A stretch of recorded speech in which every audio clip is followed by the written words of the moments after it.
Hey, what's up, knuckleheads? This is episode 9 of Headkick Audio. I am your host, Steve the Dick, and with me as always is your boy. What up, crazy motherfucking J? And as a very, very special guest today, we got Gerald Hurricane Harris. How you doing, man? Hey, what's up? I would be very, very special. Well, you're very special to me. What the fuck? I'm messing with you, man. I appreciate y'all having me for real.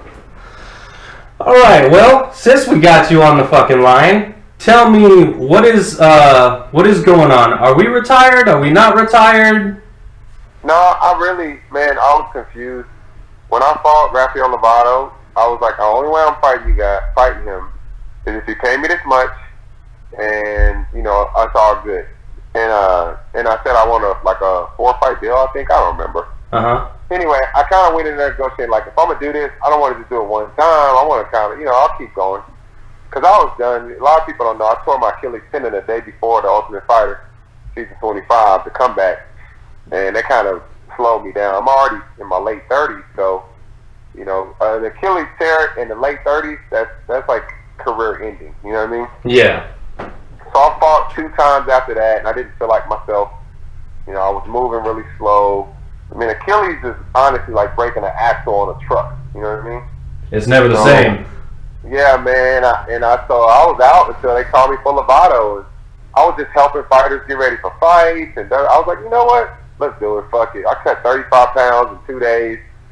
And I went out there and tried to take his head off, man. And I was like, they gave me the 4-fight deal. I thought that was the first fight of my 4-fight deal, but I guess it wasn't. I guess my 4-fight deal with Bellator started after that fight. Oh, shit. So, yeah, then I lost to Amistad, which there's no shame in that. No. Everybody's lost to Amistad. Yeah. Then I had a draw, and then I had the Russian tank, fucking Tokov, and I almost took him out, but I think that, I lost the fight, but I think that I definitely showed that I deserved to belong in there, because a lot of people were like, they know I'm not a bum, they know I'm not, an easy opponent, but they're like, why is he fighting Harris? He's like 1 or 2 fights away from a title shot. But I showed them, like, I got power, bro. I can take anybody out, man. You do have power. Lots and lots of fucking power. Yeah, I know, like, a guy like Mousasi, I'm not going to outstrike Mousasi or anything. I'm not going to outfight Mousasi for 5 rounds. I'm going to try to knock Mousasi out for 25 fucking minutes. Just straight up. Machida. If I'm fighting Machida, I'd be a fool to think I'm better than Machida. His stand-up's insane. He's decent on the ground. I'm going to try to knock his ass out. You know what I'm saying? Like, straight up. That's how I am. Well, we love the fucking honesty, man. Shit. It's just, you got to be real with yourself, Look at basketball. Some teams are better than other teams, but they can still lose to a lesser team because they play better. They play smarter. Mm-hmm. They may have all the talent in the world, but you just got to be on your A game, and that's what I want to do. So Tokov definitely let people know, like, yo, Harris can fuck you up. You know what I mean? Okay, so you said your 4-fight deal started after Lovato, so that's telling me that you still got 1 fight on your contract. Exactly. Leonard, I'm like, man, fuck it, guys. I was like, that's it. 4 fights. I lost. I got subbed. I got my ass whooped. So-and-so, I had a draw, and then I just got beat by Tokov. I'm like, there's no way they're bringing me back. So it looks like I got 1 more shot, and I'm definitely going to make the most of it, man. I changed a lot of shit. Those fights that I was taking, I had a full-time job, and it just ended 2 weeks ago. So I was still working 9 to 5, you know what I'm saying? And well, tell our listeners what you do for a living, sir, because I know they don't. Yeah, I'm a school teacher, man. I was teaching science. When I fought Tokov, I was teaching science, man. Like, that Monday, I was back in class, like, talking to kids and shit. Like, it's a hard life. So I quit that job. I'm going full-time again. I'm training 2 or 3 times a day. I'm 20 pounds lighter than I was a year ago. Like, everything. Man, I was about 220, 218, walking around just eating and chilling when I retired. Mm-hmm. And now I'm about 200 pounds. So I'm going to be a lot leaner the next fight. I'm lifting weights. I'm doing a lot of things I wasn't doing. I kind of took myself back 10 years, seriously. I'm doing the things I was doing 10 years ago. when I was at my peak. My peak was when I was 30. Well, you were a fucking monster back then. Yeah. I'd hate to see a more experienced Gerald Harris in there at almost 40. I'm technically better now, but my training isn't the same. I just didn't have the time to do. I was a full-time fighter back then. I mean, I was making a lot of money. You know, all I did was eat, sleep, and shit training. But now, man, I got hella kids, and I'm working. I mean, I got a lot of shit going on, you know, and I just train every once in a while. I'm never out of shape as in, like, cardio. You'll never see me gas in a fight. I just wasn't training enough. You know, I fought Lovato without even rolling. Who the fuck fights Lovato without rolling? I mean, come on, man. That's crazy. You did take that fight on short notice, no? I wasn't rolling, no. I was fucking chilling. You know? Well, hey, that's not true. You rolled off the couch. Now, come on. I think I rocked up. Yes. That fat. All right, man. So, with one fight left on your contract, who's the opponent? I don't know, but I know that, and I put things together pretty well. I'm a fucking nerd. There's a middleweight headliner, Andrew Kawani versus the guy who just lost the title. I can't think of his name, but he's fucking tough. He just fought Musaki not long ago. Carvalho, right? Oh, yeah. So, those two are the headliners.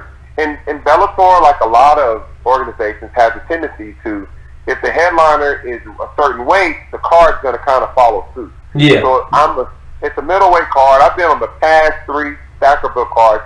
I don't see how I'm not on this card. I'm hoping I am. I'm training for it. And I just got to fuck somebody up. I mean, there's no other way to put it. Like, I really just got to fuck somebody up. That's the only way I can put it. There's no nice way to. I have to go out there and just do damage. Like, I don't even want to, like, I don't know. It's going to be crazy. Well, shit, man. I mean, your back is against the proverbial wall, but Not really. I mean, I don't consider my back against the wall because I'm not afraid to lose. I know that if I do lose, it has to be like a chokeout fight. Like, I got to be fucking shit up and something happens. Mm-hmm. So I'm not even tripping on. Bellator is not really the kind of company that cuts you. That's what I like about them. So even if I went out there and somehow lost, knock on wood, I'm really knocking on wood right now. Here, I got you too. Ready? Yeah, and I put on a good fucking showing. You know, I think they'll be like, fuck it, keep them. You know what I mean? They're not losing anything. People like watching me fight. I sell hella tickets whenever I go. I mean, it's crazy. How many asses do you put on the seats on a regular? I don't know, but I know a lot of people went last time. I had a guy fly all the way from fucking, I forgot where he was. Some guy flew from out of state just to watch me fight. I mean, there's some really hardcore fans out there. Hell yeah. There's a guy actually in the UK that just sent me a lady in the UK. She's a jits lady. She wants an autograph. A lot of Russians are big fans of mine now just because of that fight. Man, it's kind of crazy, you know. Hell yeah, man. Well, hey, fucking take the fans wherever they come from, because I'm always. They ask me for fan mail, I'll send that shit out, man. Yeah, that's what's up, man. Well, you're like the fighter's fighter. You know what I mean? Fans want to watch you. Like, you know, up and coming fighters want to be you and have the type of career that you had. Now, look, you're 25-8. I know people that are 14-14 or 13-15. So, I mean, it's not like you have a shit record, and it's not like you're a boring fighter. You're actually very exciting to watch, and your record speaks for itself. You've been fighting since fucking IFL, dude. I know. 6 of my losses of the 8 were undefeated guys, and I mean, it was James Head, Lovato, Fabio Leopoldo, and all the other motherfuckers I just fought. All the guys I've lost to have been undefeated. So the only 2 that weren't undefeated were Malcolm Falco, who was super tough. He was like 25-2 with 24 knockouts. Tough guy. And I lost to Josh Berkman. There's no shame in that. He's a fucking OG. Oh, hell yeah.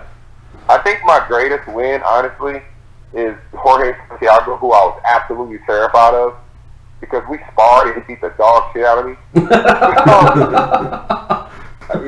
So I really elevated my game for that fight, and I had a perfect game plan, and I really beat him. I beat him 30-24.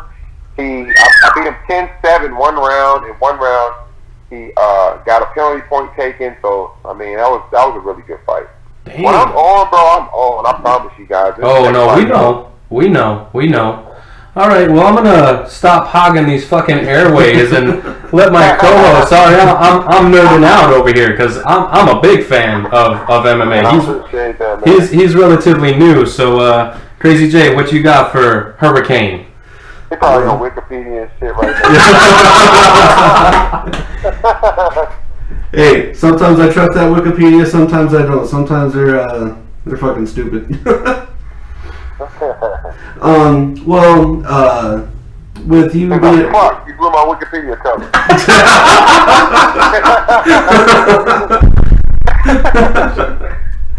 Oh, man. Well, with you being, I guess you're a former school teacher now, how difficult was that, to try to sit there and, during the day be a teacher and then have to go out and try to fucking destroy somebody and then come back and, teach the youth? Like, how crazy was that to try to balance? Well, I also run a gym, so I'm a small gym owner and I also do comedy shows. So those are comedy shows are kind of side gigs. I do those every once in a while. I get booked. But the gym is my main breadwinner. I make more money with my gym than anything. Like, literally, I make a living off my gym. My wife and I run it. We're self-employed. It's about 4,000 square feet. It's a fitness gym. And that's my breadwinner right there. So I'm there at 5 o'clock in the morning until 6:30. Then I fucking go home, eat breakfast, change clothes, and I drive a half hour to teach in this little-ass country town for about 8 hours. I get off at 2:30. I coach wrestling until 4:30. Then I fucking go home, change clothes, eat dinner. I go run class from 5:36 to about 7:30. And at 7:30, I train from about 7:30 to 8:30. And that's literally what I was doing. So I would get to the gym about 4 o'clock in the morning. I run about 3 miles, lift weights. Then I do all that shit I just told you. And then at night, I would work out with my coach. I box, I roll, I do whatever. That's what my training schedule was like for Tokov, Amistad, all those guys. They were shitty camps. I'm just going to be honest with you. Now, I'll tell you, the last camp was right before spring break, and I took a couple of days off of work, and I went to AKA out in California. And, I mean, I was just a full-time fighter for a week, and I felt so fucking good going into that fight. I just, for the last 10 days of my camp, I was at AKA with Daniel Cormier, Deron Wynn, Kyle Crutchmer, fucking, a lot of badass dudes. Beasts. Kyle Driscoll, so.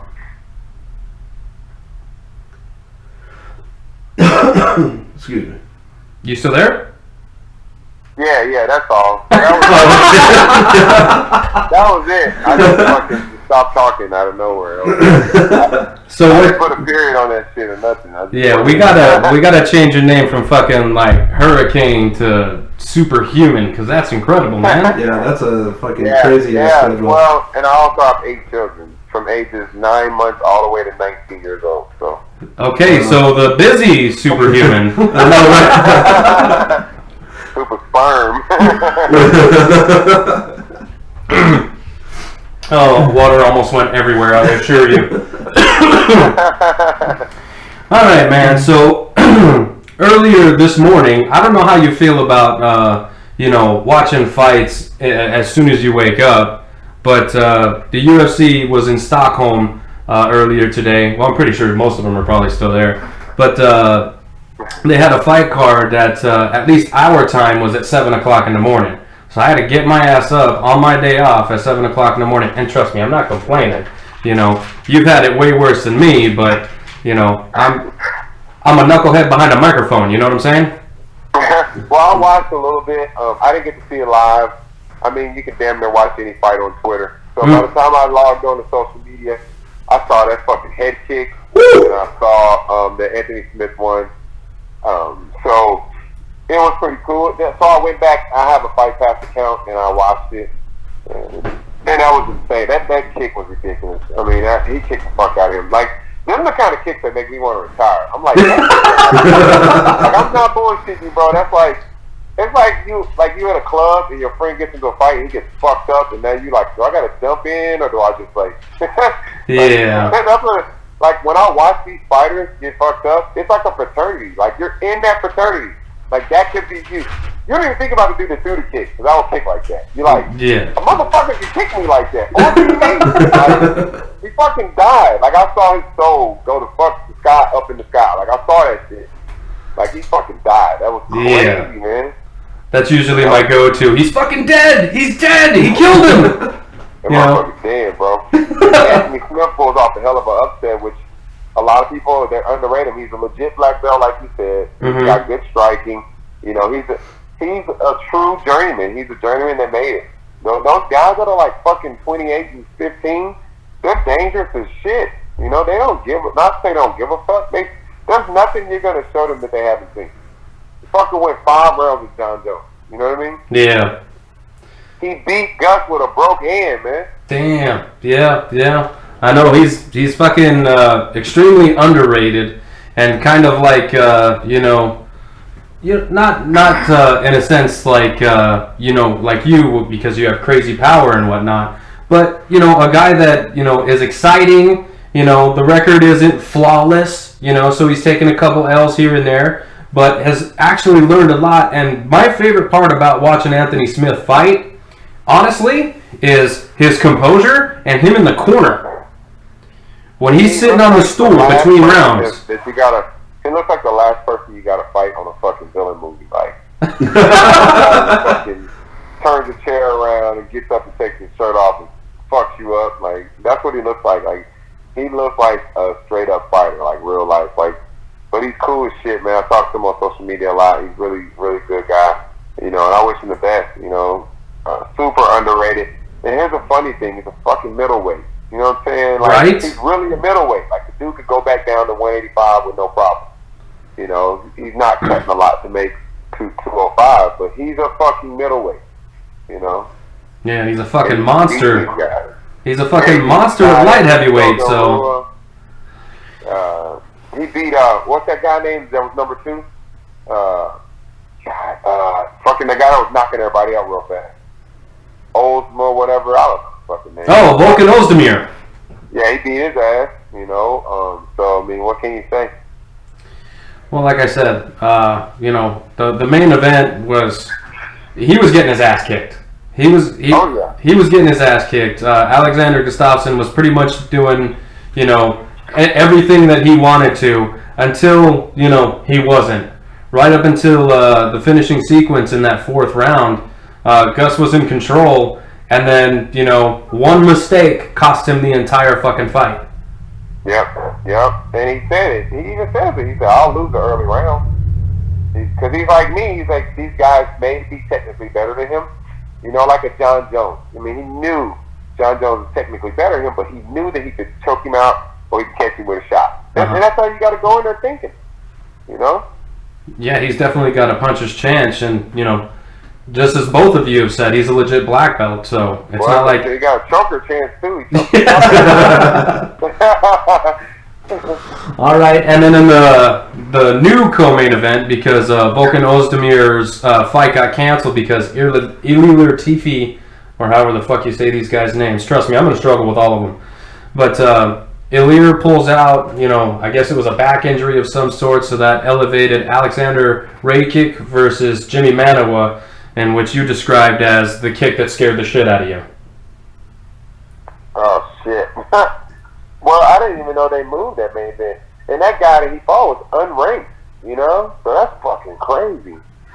Yeah. Well, I mean, it just shows you, like, how fucking much better mixed martial arts is getting with age, right? Yeah, I know. I'm on my way out, man. I'll be 40 in November. Oh, well, you ain't 40 yet, so let's go. I mean, I feel good. I mean, I've had a good career, and I'm fine. So, physically, I don't feel 40. So you don't look it either, man. What the fuck is your secret? I was enrolling my son in college, and they thought I was enrolled too. I was like, I graduated 20 years ago. He was cracking up. So yeah, it was true. But yeah, I'm a all natural person. I don't take a lot of medications. I eat really healthy. I work out, and you know, that keeps you. I see people that are fucking 30 that look like death, you know. So yeah, drugs are bad. Drugs are very bad. Drugs are bad. Okay. All right, and to round out your main card, you had Christos Zagos defeat Damir Hadzovic via unanimous decision, and Daniel Tamer got his first win in the UFC versus Sung Bin Jo. I don't know if I'm saying that right, but we're going to go ahead and go with that. So that was your main card. And then your prelims, you had Joel Alvarez defeat Danilo Belluardo. That's a bunch of shit we can't pronounce. Yeah, right? Okay, well, Devin Clark, we can pronounce that. He got a unanimous decision over Darko Stozic. Hey, you know, what's the name? Retired for real. Fucking Gus was like, he's really done. Like, he's really like, I'm done. Okay, but you see, and this is the thing that I don't understand, is when fighters make decisions, you know, in the heat of the moment.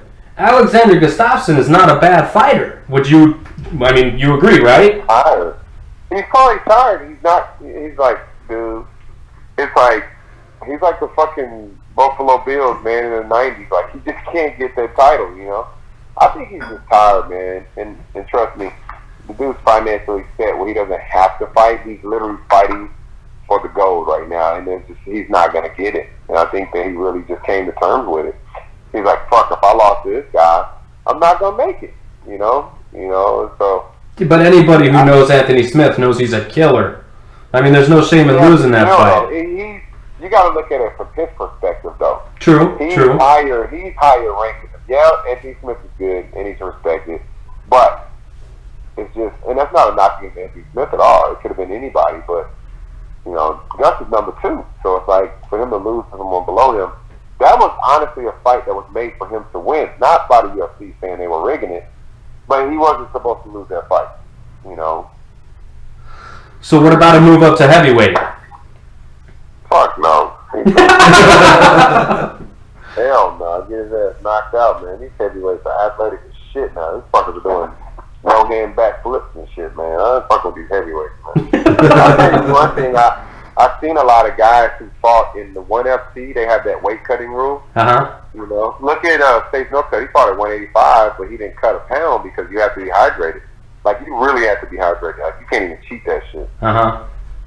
Well, and he also got his face smashed. Not that had anything to do with his cut or the size, but he was fighting a guy who was probably a lot, you know, well, the guy was a lot older, but also a guy who probably, you know, was a lot bigger than him physically. Yeah, so, definitely, man. Gus is probably, what, 6'6" or something? Say that again? How tall is Gus? 6'5". Gus is 6'5", so he's big for a light heavyweight. Yeah. I think that, yeah, but he's the heavyweight's fucking huge, man.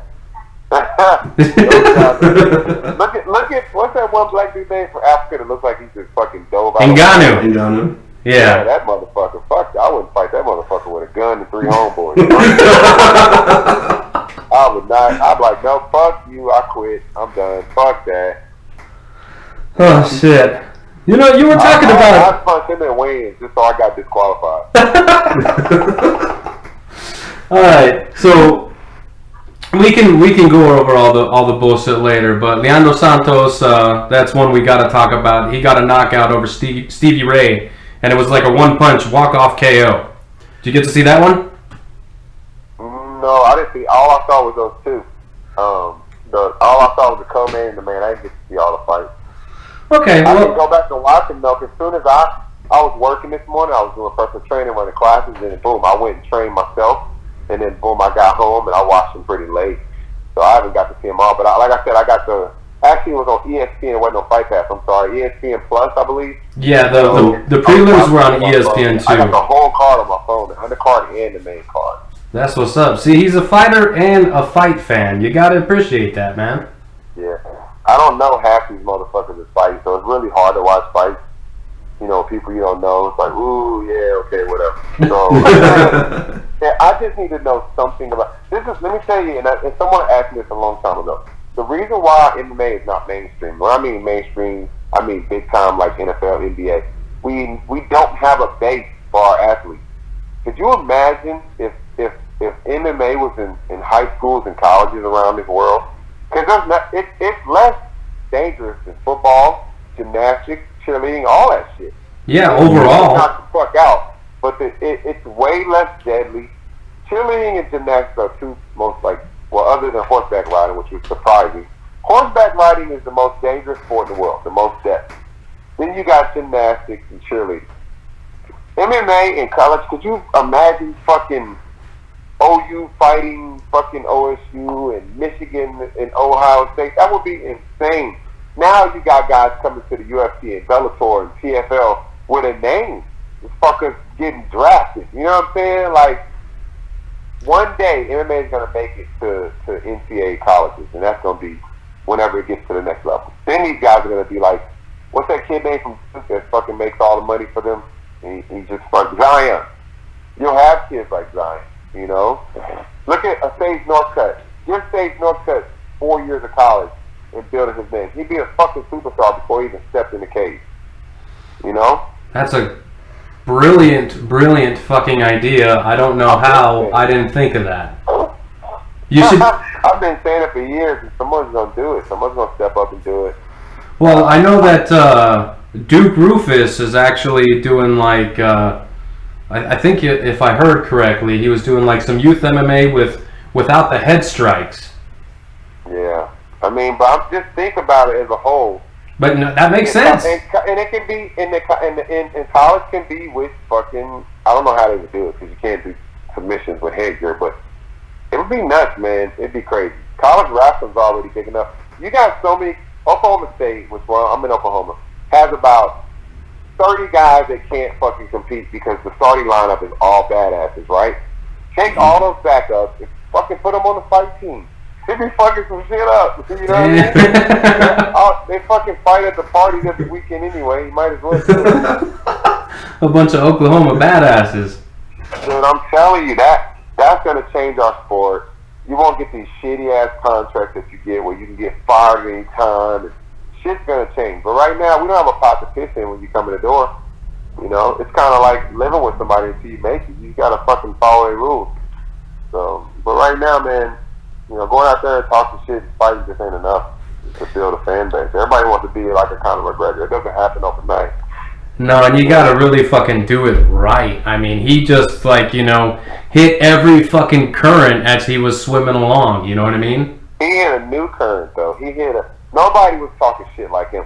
Chael was charming. Chael was like kind of funny, sarcastic, witty, smart. That motherfucker came with some gangster shit. And he just shocked it, and he followed it up. You know, I'm gonna knock this motherfucker out. Bam! And shit! Now everybody's trying to follow suit, but it's not working. It's already been done. But no, man, and for myself, my goal is I'm at the point where I just gotta fucking fight my ass off. Just straight up. I gotta fight my ass off. You know? And that's how I keep and gain fans. You know, people see me, they go, oh man, I probably want to fight. I'm like, oh yeah, that's cool. Although I fucking hate talking about it sometimes. But I'm going to tell you now, and I put it on my page, I was like, the worst thing you can do to a fighter is come up to him and tell him what they should have did in a fight that they lost. Like, motherfucker, shut up. Let me punch you in the fucking throat and see how you react. Motherfucker, fucking tell me what I should have did. All right. Well, like I said, check out that Leandro Santos finish over Stevie Ray. I think you'll really enjoy that one. It was third from. It was like the fifth fight on the undercard, right? Yeah. Yep. Okay, cool. I'm on the. I'll be logging in when I get off of here and checking it out. It's pretty cool, huh? Yeah. Well, that's technology for you too, man. When it works. Yeah, my co-host was watching it while he's picking up his kids in Phoenix. So they're driving, he's got it on his phone while I'm watching it at home. I got a TV outside, so I got it on outside while I'm doing my yard work. So technology's great. Yo, what do you think about this recent cut, man? They just cut the fuck out of like 5 people, and they cut Justin Willis.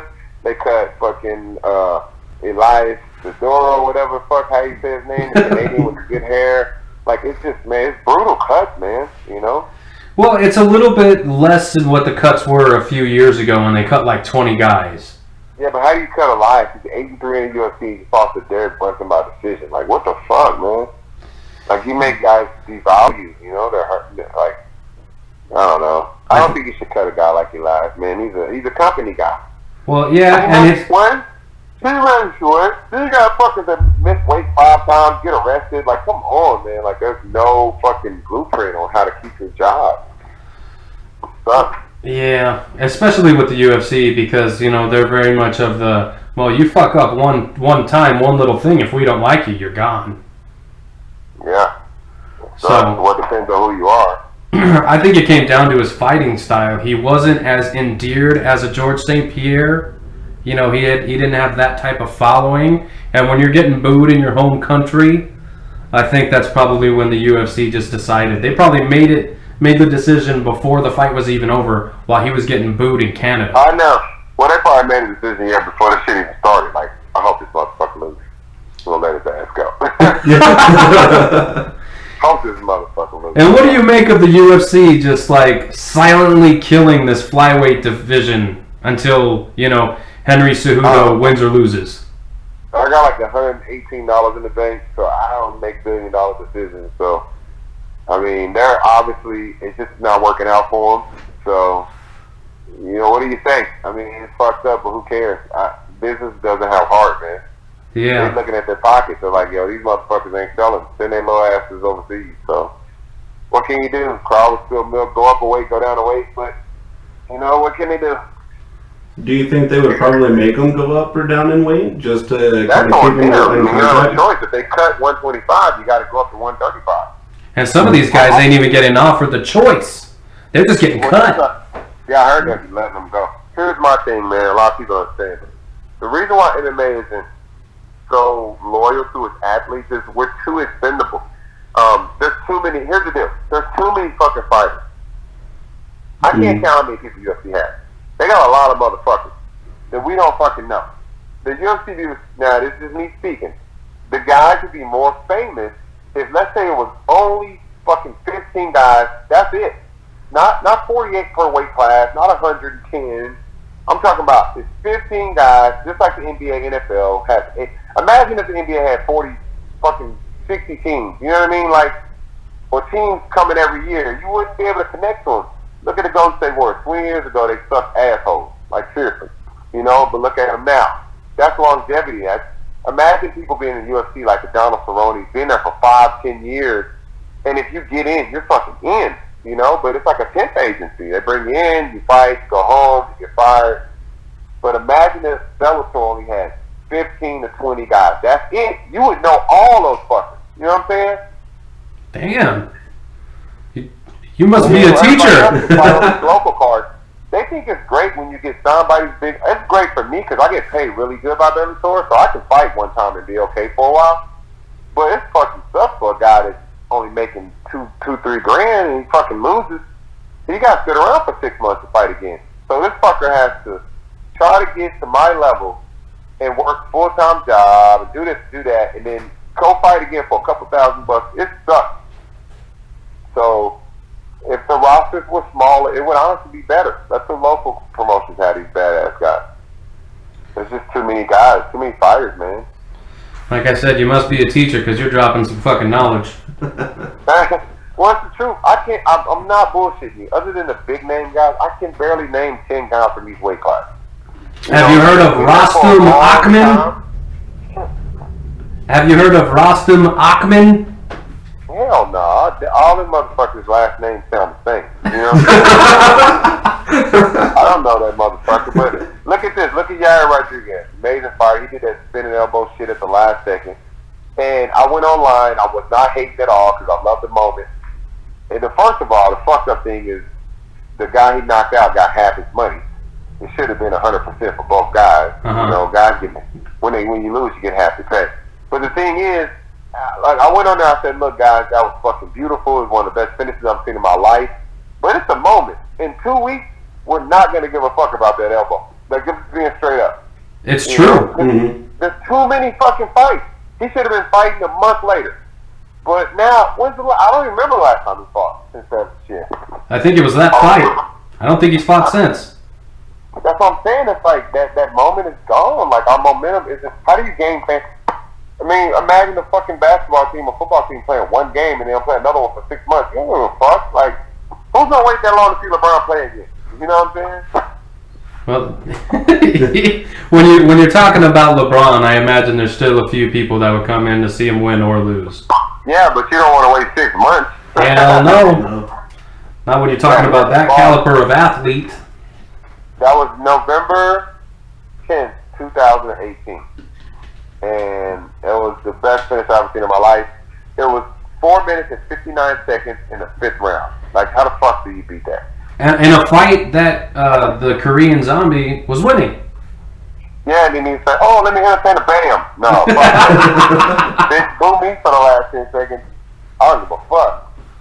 Yeah. Well, another thing, too, that you brought up that was a great point is you only getting half your pay if you lose. I think that shit just needs to go away. Hey, let me tell you, not only if you lose, when I had a draw, I was like, do I get half my money? They were like, yeah. I was like, that's some bullshit. So when I had a draw, meaning I won and I lost my fight, I only got half my money. I was like, God dang, that shit struck balls. That's worse than losing. Yeah. It sucks, man. I take flat pay over win-loss any day. I'll take less money as a flat pay. Instead of making like 10 grand and 10 grand, I'd rather make 15 flat. Fuck it. And let's go fight, motherfucker. I ain't worried about win, losing. Let's fight. I would take flat pay over win-loss any day. Yeah, I mean, I agree. I've only fought amateur, so I haven't seen a dollar for anything I've ever done. But, if I were still in that industry physically, then yeah, I'd rather take a straight pay too. Yeah, man, it's hard, but we'll see what happens. PFL has a pretty good layout. They're paying guys really good, and nobody knows. And it's going to pick up. A lot of people are going to flock to PFL. $1 million. Come on, man. I keep complaining about that shit. I don't give a fuck what nobody say. We don't fuck about no belt. Fuck that belt. You can't get that belt ain't shit. I gotta pay bills. Yeah. Champion alone is not enough. Everybody doesn't get those endorsements and all that shit like you think. Well, and also, I think PFL still pays their fighters, along the way to the $1 million prize. Yeah, they get paid real good. They try to bring me in, but at 170, and I just told them, I said, I can't. It's a great opportunity. I had to pass. I just can't make 170 that many times in that many months. I can't. I'm too old now. I was walking around about 220. I'm like, bro, I can't cut that much. I can't. Well, sometimes you gotta, listen to your body. And especially as you get older, I'm finding that the weight don't come off as easy as it used to. Yeah. So I ain't even fucking training. I'm just trying to, get my fat ass in shape. The only fight I do is fucking fighting the Oreo wrapper to get to my fucking Oreo cookies. Yeah, man, I fucking meal prep. I work out all the time. It doesn't help that I have good genes, so I got lucky with that shit. But the average motherfucker has to do a lot more than I do. But I stay busy, man. All right. Well, you fought for I don't know if it was LFA at the time. It might have been Legacy, but you fought for that promotion, right? Legacy was fun. That was when I slammed that guy who came in 30 pounds overweight. Yeah, that was fucking badass. That was my favorite knockout. Other than the Nissan Orthodek knockout, which I knocked him out on my brother's birthday, the year he passed away, I knocked Nissan Orthodek out that day on his birthday. That was probably the most significant knockout that I had. Now, the most exciting knockout I ever had was when I slammed a motherfucker through the ground. That shit was great. And then turns up the deuces on me. Well, that guy, he had missed weight and then wanted to come into the catch weight and then was even heavy on that. Yep. It went from 170 to 185 to 195 to 205 to he showed up at 221. Fuck! Damn. Yeah, see, you don't get to hear all those little details. Yeah, it was nuts. And then he came backstage, he was French fries and pop and a burger. Jesus. And they told his Unbelievable. friends before he came here, one, he was not going to get slammed, and two, he was trying to get as big as he could, so I couldn't pick him up. I was gonna say that didn't work.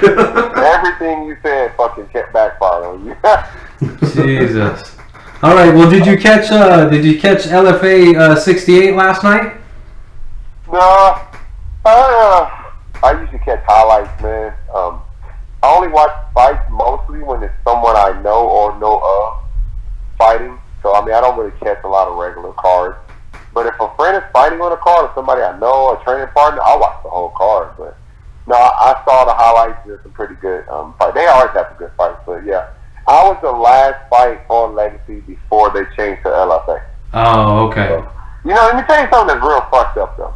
After that slam, they never called me again for another fight. I was like, what the fuck? Like, I didn't have any trouble. I sold my tickets in like 2 days, and I made weight, and I kept compromising everything they wanted. They were like, oh my God, this is the best ever. Thank you so much. And they never called me again after that slam. Like, ever. To fight again. I was like, what the? Like, how? Like, it was weird, man. Like, I don't know. That's very fucking strange. You fucking... Yeah. They never came back to my town, but it was weird that they didn't even call me. They're like, hey, you want to be middleweight champion or nothing? It was just weird, man. Well, you know, sometimes promotions get their head stuck up their ass. Yeah. You know, and they could have Well, been... it could be partially because they joined with, LFA type thing. So, but whatever. But it's all good. It all played out well for me. So Yeah, I mean, you got I'm happy to... where I am. Yeah, you got to the big show, so... And I mean, look, everybody gives Bellator a bunch of shit for being a quote-unquote B-league to the UFC. Bellator's got some pretty good homegrown talent, and they got some great fighters over there. So I don't understand what the whole, like, shit on Bellator is all about. Yeah, I mean, it's the deal is everybody understands that the UFC started this shit. Like, anybody under them, is the more MMA, the better. Like, come on, man. You know, you can't get... And I'll tell you this, Douglas Lima's a bad motherfucker. Hell yeah! He can't go over there and win in the UFC. That's crazy. Because people are...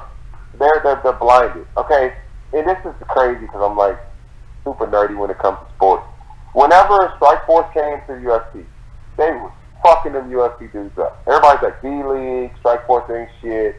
Motherfucking Strikeforce dudes came in like they just got out of prison. They was kicking asses, bro. They was knocking everybody out. And I remember watching it, and I said this online. I said, the Strikeforce fighters are fucking the UFC guys up so bad that they're going to start making them fight each other. And that's exactly what they did. Because they was killing them motherfuckers. Like, dude, you got Robbie Lawler, you got all kind of motherfuckers coming out the woodwork. And then at one point, a lot of the WEC and Strikeforce guys were UFC champions. Like, what the? Cormier came from Strikeforce. You know what I'm saying? Yep. So, like, WEC, Chael Sonnen came from the WEC. Chael. Like, nothing bad. Anthony Pettis. Like, come on, man. Yeah. The roster goes on and on. Rory McDonald came from Strikeforce. Like, I mean, I could keep going, bro. Like, these names, you know, people don't understand. Yeah, Tyron Woodley too, right? Yeah, man. Oh, Derek Brunson. Dude, it's about, what's the motherfucking alligator shit? 185 guy. Fucking does the alligator. Jacare, Strikeforce, dude. All the Strikeforce dudes were fucking monsters when they came out. Hungry, angry, fucking just killing shit. Like, you can't call these people B-League. Now, yes, the depth isn't the same. I understand that. So, like the NFL, yes, you don't have all the fucking top college guys, but them Canadian Football League motherfuckers can hang with the NFL, you know? They don't have the depth, but they do have the talent. Fucking A. So, before we let you go, because we're about to wrap things up here, I want to give you a little bit of extra time, get a little bit of extra credit in. I want you to talk about your comedy because you mentioned that earlier, and I've been dying to fucking ask you ever since you told me about it. Oh, yeah, man. Well, I've been doing that since I was 19 years old. I'm actually in my 20th year of comedy. I've recorded 3 stand-up specials I didn't release. I submitted them to Comedy Central, Netflix, and all other places. But this year, my 40th birthday, I'm doing another one. It'll be my biggest stand-up special in November. Sometime in November, I actually booked the venue about a week ago. Congratulations. Actually, somebody is texting me right now asking me to do a show. I'm like, all right, fuck it. Like, seriously, I don't give a fuck, you know? How did you get started in comedy? If I could do anything, it would be comedy. I love stand-up comedy. I love acting, everything. But, yeah, I just don't put a lot of shit online because when I started, comedy was on VHS tape. It wasn't online, you know? So when you put shit online, people steal your jokes. When they come see you, they go, oh, man, you already told that joke. It's not like music. Nobody wants to hear the same joke again, you know? Yeah. So, but yeah, that's my thing, bro. I got a show. My shows sell out. I get a couple hundred people per show. But June 23rd, I got a big show at a local comedy club. It's going to be huge. And then my birthday is about to be fucking insane. Oh, I was just laughing. Oh, okay. What got you into comedy? I dare, like a lot of people. I used to do comedy at lunch every day in high school. Just ragging on people, standing up talking about shit, just being a dickhead.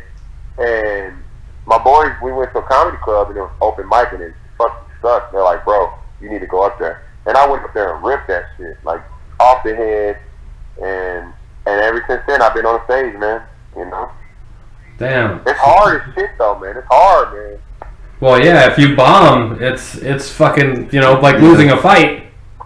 No, it's a little worse. It's like losing a fight at let me think of a real fucking horrible situation.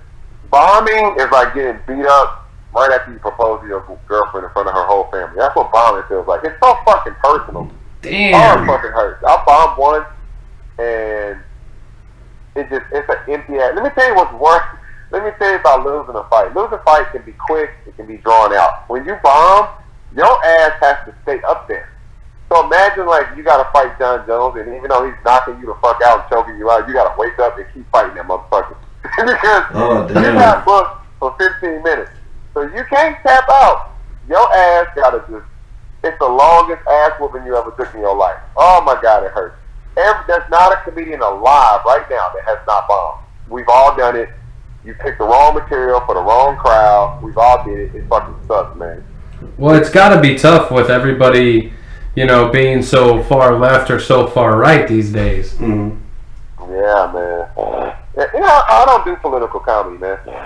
All my comedy, I talk about my family, and I mean, I don't know. I don't do that political shit. Everybody's doing it. I don't do Trump jokes, none of that shit. Do you plan on doing, I guess, comedy full time if you ever decide to hang up the gloves? No, comedy's always gonna be a side gig for me. I mean, I'll make pretty good money putting on shows, but getting booked and being a comedian, comedy's more practice and fun. I would definitely like to get into acting and stuff like that, but I can't afford to quit doing what I'm doing and tell jokes for a living. I'm not. My name isn't that strong. So. Well, not yet. You know, not everybody fights into their fucking late 30s, early 40s, and look at what you're doing. So yeah. Don't sell yourself short, mister. Don't make me point fingers at you and, you know. Oh, I mean, if the shit happened, I'm going to take it, but I'm not going to quit my job and eat jokes for a living. All right, cool. Well, thanks for, sharing with us about your comedy career. Now, go ahead and, do your sponsors, your training partners, all your shout-outs. I never do that shit because nobody want to hear that shit. That's the part when people stop listening. Hey man, want to hear that bullshit. Shout out to Rusty's Lawn Service. Nobody gives a fuck. Nobody's gonna call me. So no, man. I want to thank everybody that supports me, and I appreciate y'all for having me on. I'm not hard to find online. There's not a lot of fathers named Gerald here. Like, fucking look me up. Like, you know what I'm saying? Nobody want to hear about no fucking protein shakes I be drinking and shit. They don't give a fuck. Oh shit! I'm fucking crying over here. This is the first episode that I've actually cried. Thank you very much. I think that's the realest answer we've ever had. Nobody gives a fuck, like maybe 4 people, so I'm just gonna, yeah. Alright. Alright, man. Well, hopefully you get booked soon. Do you have a place of preference? No, it doesn't matter. I get booked a lot. I'm actually getting booked as we speak right now to go tell some jokes. But as far as fighting, you know, I'm looking for Thackerville. Let's see what happens, and that'll be good. It'll be good. So, man, stay in touch, and then if I fight, well, let's maybe do something afterwards, you know? Hell yeah. Hell yeah. I'm looking forward to this the most. You need to book a fight. You need to fight so we can have you on again. Well, hey, let's do it. You know, stay in touch with me online, and we'll go from there, man. Appreciate you guys having me. All right, man. Thank you for your time. Hey, thanks, man. Bye-bye. All right, take it easy. Bye-bye.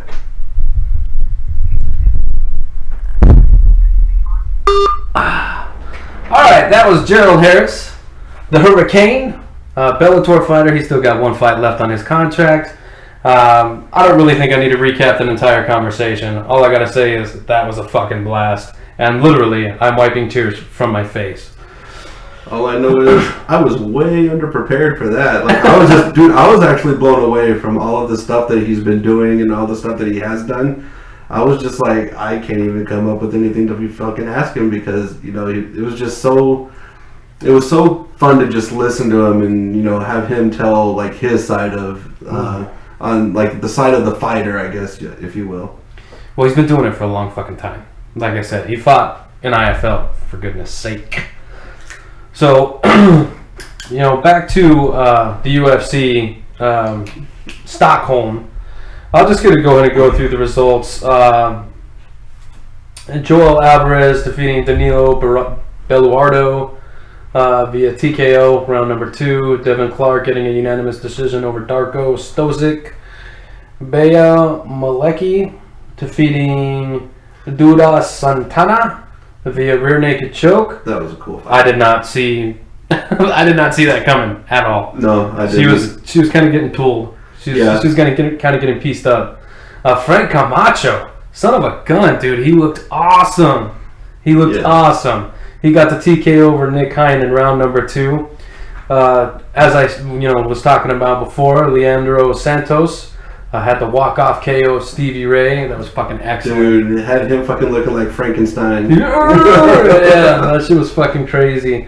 Lena Landsberg defeating Tanya Evinger via unanimous decision. Again, another outcome I was not expecting. Yeah, that was actually pretty interesting.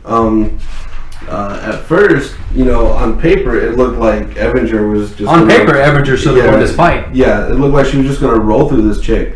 But, dude, I guess they don't call her the fucking elbow queen for fucking nothing. Oh, my God. Yeah, she cut her open and just... I mean, really, really, really good with her top control.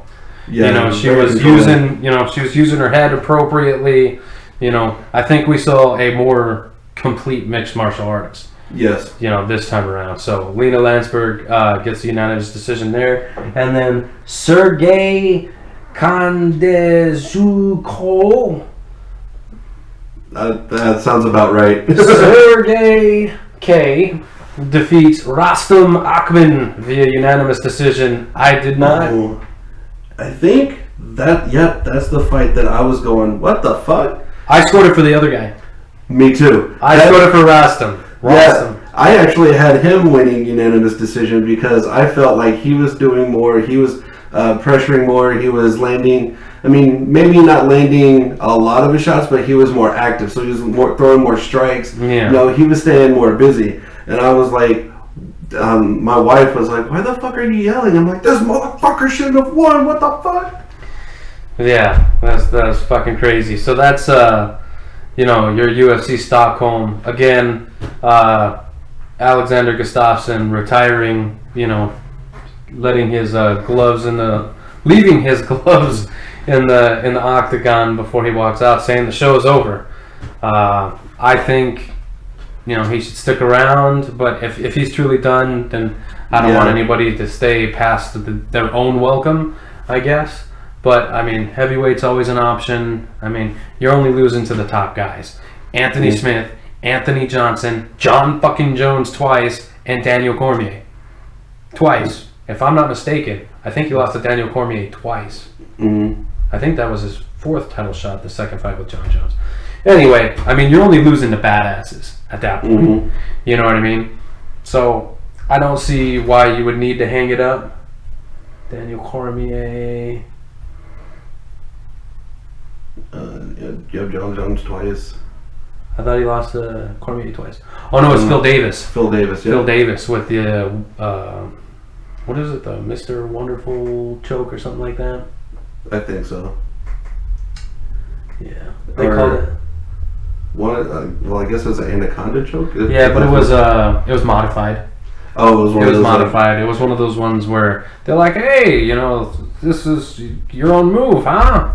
One of those things. What is he, like a WWF wrestler at the time or something? I don't know. No, so like I said, I don't personally, see the need for him to hang it up. But again, if he's just fighting for gold and doesn't think he's going to get there, then maybe it is time to hang him up. Yeah. So, what's next for Anthony Smith?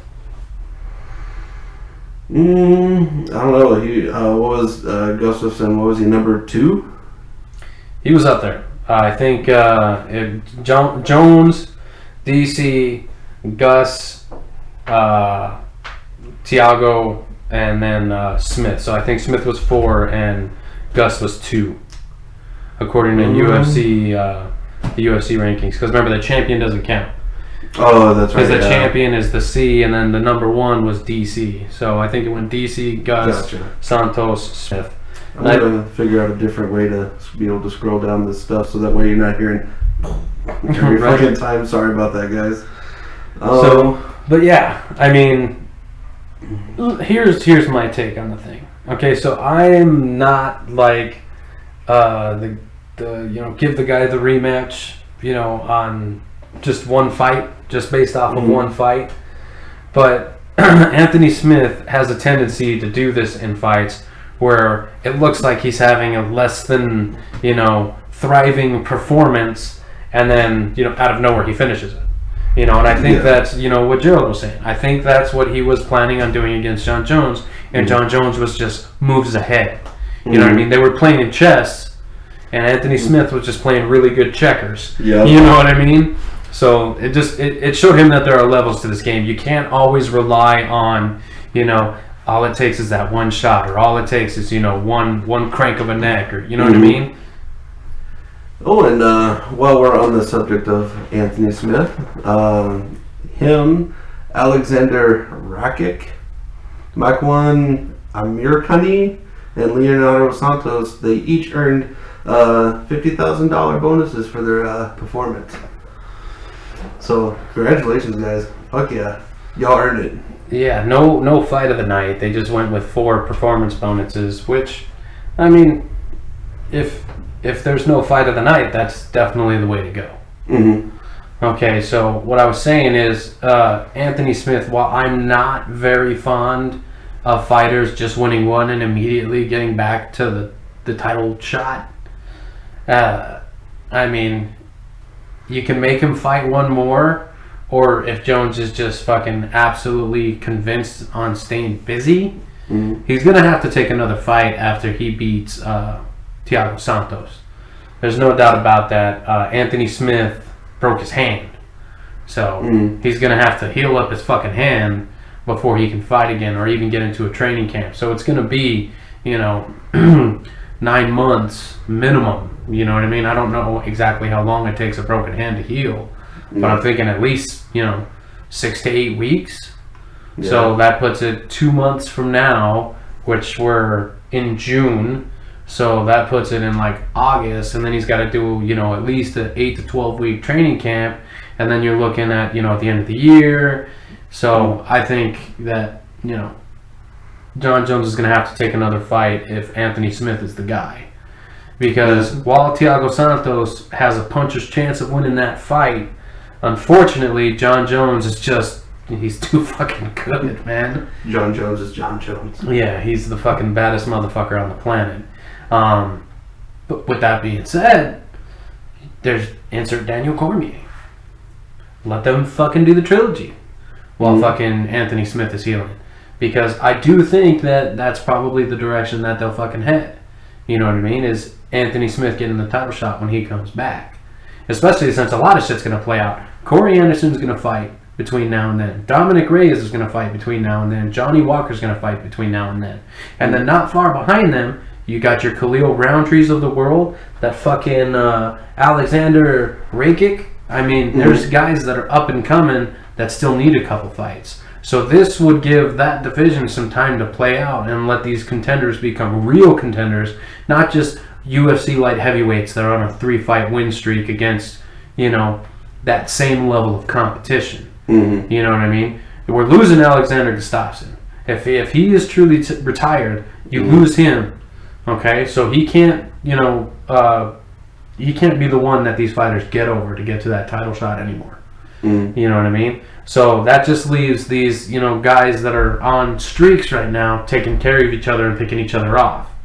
Mm-hmm. Okay, and then again, your Volkan Ozdemirs are in there, your Ilir Latifis, you know, there's guys that are not that far behind, but they're not at that, oh my god, this guy needs a title shot. It's not like lightweight, you know what I mean? At lightweight, you've got Tony Ferguson that should have fought for the title already. Mm-hmm. You've got Donald Cerrone that could fight for a title tomorrow. Because he's just, I want to fucking fight tomorrow, and there's a title fight, and the guy fell out, and I could do it. Mm-hmm. You know what I mean? There's guys like fucking Pettis that are, you know, floating around lightweight, welterweight, that are a big name, that fucking, you know, have a puncher's chance of winning these fights. So it's not like it's a division that's extremely deep. Yes, I just named like 5 or 6 guys in that division, you know, but they're not at that level. It's not. It's not like lightweight. So, like I said, give Anthony Smith some time to heal his hand. Let some of these fights play themselves out. Because, like I said, a lot of these guys are going to pick each other off. And then when the dust settles, it could be Anthony Smith versus John Jones too. Now, do I see that fight any differently? Yes, I do. I see John Jones learning from the first fight that Anthony Smith is a tough motherfucker and you need to just put him away. Just like he did with Alexander Gustafsson. And it'll happen. You know what I mean? Am I a John Jones homer or what? But let's switch gears here, man. I really want to talk about some of these other cards we had this weekend. So we had LFA 68 last night, and I believe CES also. So let's first talk about LFA 68. Okay, in the main event, you had Rafael Barboza knock out Nate Jennerman. Nate Jennerman was, you know, coming in with a lot of pressure and just got clipped on the way in with an elbow. Yeah. I mean, it was fucking pretty clean and pretty fucking cool to see. In your co-main event, you had Rafael Stotts defeat Ralph Acosta. Acosta, a short notice replacement. There was actually a couple short notice replacements on this card. Mm-hmm. So, and, you know, a lot of these guys didn't do too fucking bad, you know, for short notice. Yeah. I think earlier in the card you had a guy that was naturally a featherweight fighting at welterweight, and I'm pretty sure he didn't get finished. It was the second fight of the night, I think it was. He took the fight on 24-hour notice. Yeah. Tyler Matheson. Yeah, Tyler Matheson. Did that fight end in a finish? Split decision. Okay. Yeah. Okay. It's all coming back to me. See, I don't do notes. I probably should. But you had Macon Mendonça defeat Bobby Lee via unanimous decision. A crushing loss for Bobby Lee. And probably cemented the fact that this guy needs to fight at lightweight. They don't have a 65-pound division, which they need to hashtag make that shit happen already. Because... you know, a 65 division you could make. Mm-hmm. And, you know, I think LFA would probably be, you know, pretty smart to create that division, because sometimes, you know, it takes the smaller guys doing something for the bigger promotions to take notice and say, oh, hey, you know what? That worked for them. It'll work even better for us. We have more fighters. Mm-hmm. You know what I mean? So just think of a 65-pound division in the UFC. Pull Kevin Lee. Kevin Lee, 65. Drew Dober, we've had him on the show. He wants a 65 division. He's fought at 70 and 55 and hates the cut. He could do well at 65. Cerrone, same thing. Did pretty well at fucking welterweight. I mean, the dude went on a fucking 4-fight tear before running into, you know, a lot of the bigger guys at fucking welterweight. You know well, what I mean? and I also see it, you know, just being more healthier for your fighter or competitor or employee, however they want to word it. Because, I mean, you got to imagine weighing 170, then you have to cut down to 150. I think that's what you said, right? 155. 155. So that's like a 15, 20 pound fucking, you know, cut. I mean, yeah, it might come easy, but what if you got to cut to make that weight? And then, oh, you got to make weight, you got to gain more weight to, you know, go back to the other division. Like, that's a lot of wear and tear on someone's body. Well, not only that, but just look at it this way. Like, you have another belt to promote. Like, how does the UFC just not see dollar signs in, hey, we have the fucking talent to do it. Let's just fucking do it. Now, guess what? You have lightweight, you have 65, and you have 70 or 75. I don't care which one it is. You know, Dana White's so fucking, you know, just cemented on the fact that, you know, there's a lot of history behind the 70-pound division. Like, it's just a history. It's too rich to just, you know, poof, you know, well, fuck it. Keep the 70-pound division. Create 65. You know what I mean? Oh, well, then it's too much like boxing. Boxing does pretty fucking well, dude. Yeah, boxing's still around. You know what I mean? So, but again, as you get one of those fucking shiny fucking belts, you can pull out of the supply closet and put it on 2-3 times a year. You know what I mean? It's another way for them to get fucking better promotion.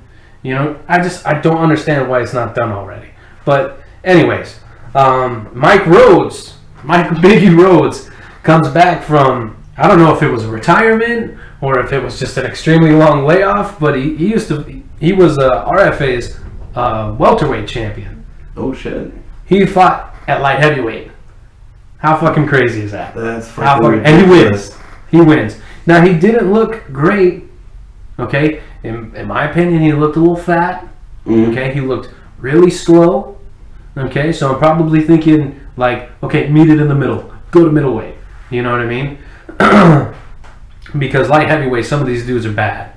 They're bad motherfuckers. I mean, could you imagine Mike Rhodes versus John Jones? No. If you can't size yourself up with the champ and it makes sense, you need to shed some pounds. You know what I mean? Especially with as bloated as he looked. Now, don't get me wrong. He was the veteran out there. His head movement was on point. His defense was on point. He won the fight. He point-fighted. You know what I mean? He used his intelligence to win the fight. That's not going to work in the division that fucking, like, big. Yeah. You know what I mean? Like, it just doesn't make any sense. You know, so it's not like he's got a frame like Kelvin Tiller, you know, who we've also had on the show. The guy fought at middleweight, fought at light heavyweight, and found his home at heavyweight. And he looks like a fucking good heavyweight. Yeah. You know what I mean? So, and it's not like you go up in weight and your power gets better. Mike Rhodes was a prime example of that. His power was not any better at light heavyweight than welterweight. Yeah. You know what I mean? He was a lot more athletic. He was a lot faster. You know what I mean? So if you don't want to cut all that weight, okay, fine. I get it. You're older. You don't want to cut the weight. That's cool. But go to a division that makes sense. And that might mean you have to get on the treadmill to burn a couple extra pounds. A couple extra. You're welcome. Fight me. I don't think I did that last episode, but you bet your ass you're going to fight me. Okay, JP St. Louis defeated Derek Varon via submission, rear naked choke, and Lavelle Simpson defeated Lucas Clay via split decision. Well, and see, that's what's getting me confused because... Yeah, it wasn't Lucas Clay. Yeah, it wasn't. It was Tyler Matheson. Yeah. So that was the guy that came up. Yeah. So yeah. Sneaky. This website that we are using that we always use. You try to pull a fast one on us. I was like, that's not making any sense because that was the guy that came up from featherweight. Mm-hmm. Okay. Well, anyways, he takes the split call over Matheson in a pretty good fight. I mean, very, very good fight. Matheson didn't look... Okay, he was a lot smaller. He probably shouldn't have been fighting at welterweight. Oh, yeah, no way. But he looked good. Dude, he was holding his own. I think the only thing that he probably really needed to work on was his striking. His grappling and wrestling, fantastic. Well, that's what he is, though. Yeah. He's a wrestler. You know what I mean? So, and wrestlers, they tend to, like, learn their power and striking as they get older. Look at your Ryan Baders of the world. Ryan Bader was just a wrestler. Okay? Just a wrestler. And then, all of a sudden, he found out, holy shit, I can knock motherfuckers out. Mm-hmm. You know what I mean? And now look where he's at. He's the champ of Bellator. Shout out to Ryan Bader. Okay? Like I said, wrestlers, they just take a while to learn that. You know, they've wrestled their entire life. That's their comfort zone. Mm-hmm. So it takes a while for them to come out of their shell. Okay? And then Joel Bauman defeats Bobby Downs via knockout, head kick, round number 1. Great way to start an LFA card. Dude, that was so beautiful. Like, I'm sitting there and I think... I forgot what I was doing, but I was not looking at the TV, and I should have, because I was really pissed off. All I heard was, oh, and the crowd was going nuts. I was like, what the fuck happened? And all I see is this dude just laid out. I was like, what the fuck? Well, it was beautiful. So that's LFA 68. We also want to give CES a little bit of love. I literally just watched this card before we got started here on the podcast tonight. I had to get to the call with Hurricane. So we're just probably going to go over results because we also have an interview with Invicta FC 35 headliner, Deanna Bennett. Get your vitamin D. We got your fix. So real quick on CES 56. Give me a second. You like my little fucking hold music? Oh shit, you know what we should have done is we should have had fucking Justin Timberlake in here beatbox for you because he's actually pretty good. Yeah, very good. CES 56? Yeah, 56. Just read the paper that I put out for us. Forgot we had that. Alright, so real quick, excuse me. I'll just go from bottom to top. Parker Porter gets the submission in round 2. That was a heavyweight affair. Parker Porter, his record did not show his veteran savvy. He looked pretty fucking good. You know, heavy, 265. Holy shit! He looked like he didn't look like he was 265 though. Like he wore it well. Jesse Miley defeated Elizabeth Phillips via split decision. Ooh, that must have been a good fight. John Gotti the third. Ooh. He got the TKO slam and punches over David Espino. That was pretty tight. Yeah. That dude hits the fucking canvas and he just stopped moving. Oh shit. So a couple follow-up punches were completely unnecessary. That dude was out. John Gotti, with a name like John Gotti, okay, like that's really all you fucking need. You don't need anything else. But he's got a flashy style. He's got some fucking flashy shorts that he fights in. Very reminiscent of the Rhino. So shout out to anybody who knows who the fuck I'm talking about. But yeah, John Gotti, flashy fighting style. Pretty decent on the mic, you know, give him a couple more fights and he might be even better with that. But yeah. This could be a guy that's very, you know, a nice little fucking tool for a promotion to have. You know what I mean? Who are you? I'm fucking John Gotti the third, bitch! I could definitely see a promotion using that. Not that exactly, but just the John Gotti. It sounds super fucking cool. Jesse Jesse K. Kasakowski. There you go. Okay, that wasn't as fucking bad as I was making it out to be. Defeats Ryan Jett via armbar, and that was the one. I don't know if you saw it when you guys were coming in. I think I was. No, you guys came in on the title fight. Mm-hmm. Well, the dude sinks in this armbar, right? And the dude like was trying to fucking, you know, I don't know what the fuck he was doing, but he goes like this and he taps. You guys can't see what's going on because we don't have video yet, but he like taps 3 times like that, and the ref like looks at it for a second and he goes, "That was a fucking tap," and stops the fight. And the dude's like, "What the fuck, man? I didn't tap." And it's like, "No, dude, you totally fucking tapped. Like, what the fuck are you talking about?" Yeah. And so the ref called it as a verbal submission. So what I'm thinking is, after he did this, I couldn't hear anything. You know what I mean? After he did this, he probably went, "Ah!" You know, and if you yell, the refs tell you. You know what I mean? The refs tell you, "Hey, man, if you yell, I gotta stop the fight because I don't know what kind of pain you're in." It's considered a verbal submission. You know what I mean? So it's how the baddest man on the planet lost his belt to not Eduardo Dantas, but the other Brazilian guy. He just went, "Ah!" And they fucking, you know, John McCarthy called the fight, and he's like, "What the fuck, dude? I didn't tap." He's like, "You verbally tapped. You yelled." He's like, "It just hurt." You know what I mean? Then shut your mouth. Yeah. You know what I mean? So, Joe Warren, I miss watching that guy.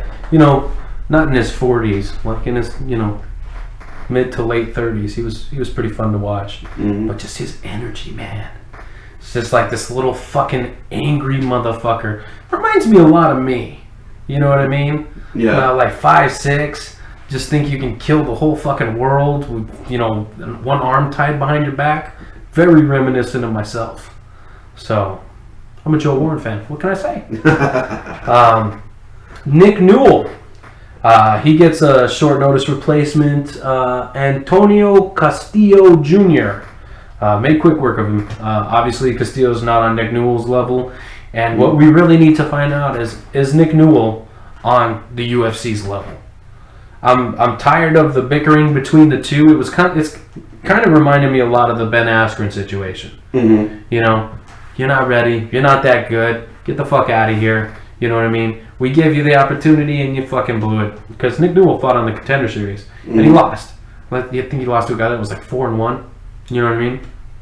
So, but I mean, he wins this fight and basically tells the UFC, "What the fuck are you waiting for? Sign me." Mm-hmm. You know what I mean? And he sounded very angry. You know what I mean? For a guy with only 1.5 arms, I'm thinking the UFC should probably just be like, "Okay, fine. All right. You want to talk like that? Go fight, you know, Pettis." You know what I mean? Go fight Donald Cerrone. Go fight El Kukui. Mm-hmm. You know, go fight somebody and, you know, hopefully, you know, for the UFC, anyways, not me. I don't hope anybody gets their ass kicked. Well, there's probably a few. Yeah. But, you know, the UFC would probably hope that Nick Newell gets his ass kicked and be like, "See? Okay, we gave you a second chance and you couldn't fucking cut it."